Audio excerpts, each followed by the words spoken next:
أخونا الذي يسأل عن المختصرات في علم الرجال في علم أصول الحديث، وطبعا مثل بكتاب تقريب التهذيب والكاشف للذهبي، تقريب التهذيب لحافظ ابن حجر العسقلاني، الكاشف الإمام الذهبي، والخلاصة للخزرجي.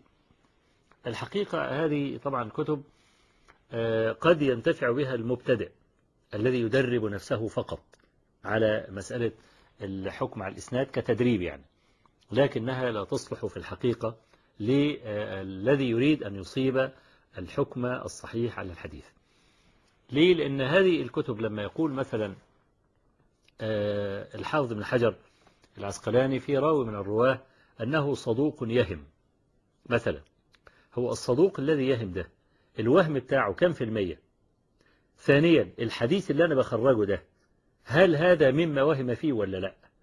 فصدوق يهم أو صدوق له أوهام أو صدوق فيه لين أو حتى صدوق بدون ما يكون فيه لين ولا فيه ضعف ولا فيه أي مغمز من هو الصدوق ده إذا انفرد برواية من الروايات قد تكون هذه الرواية منكرة، بل الثقة الثبت قد ينفرد برواية فيعدها أهل العلم شاذة. إذن الحكم العام على الراوي لا يصلح عادة أن ننزله على حديث مخصوص. لأجل هذا يعني هذه الحقيقة يعرفها كل من مارس التخريج ممارسة عملية وكان له فيه باع.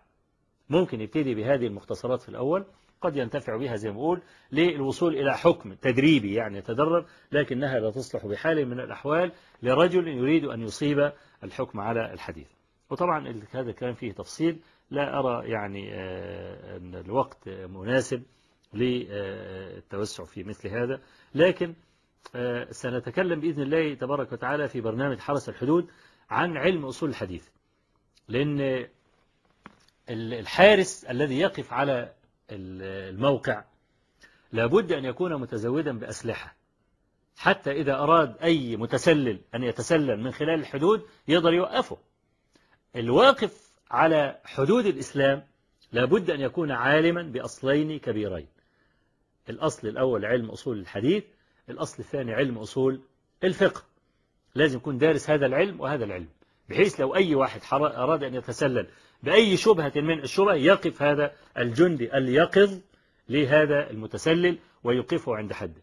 فطبعا لكل علم من هذه العلوم له درجات، فإن شاء الله يعني أرجو أن أوفق في أن أشرح علم أصول الحديث وعلم أصول الفقه بما يتيسر وبما يناسب مثل هذا المقام، لأن برضو أنا أعلم أنه يتابعني الملايين في جانبات الأرض وقد العبارة تغمض على المستمع، فأنا لا أريد أيضا أن أنفرهم من هذين العلمين الكبيرين.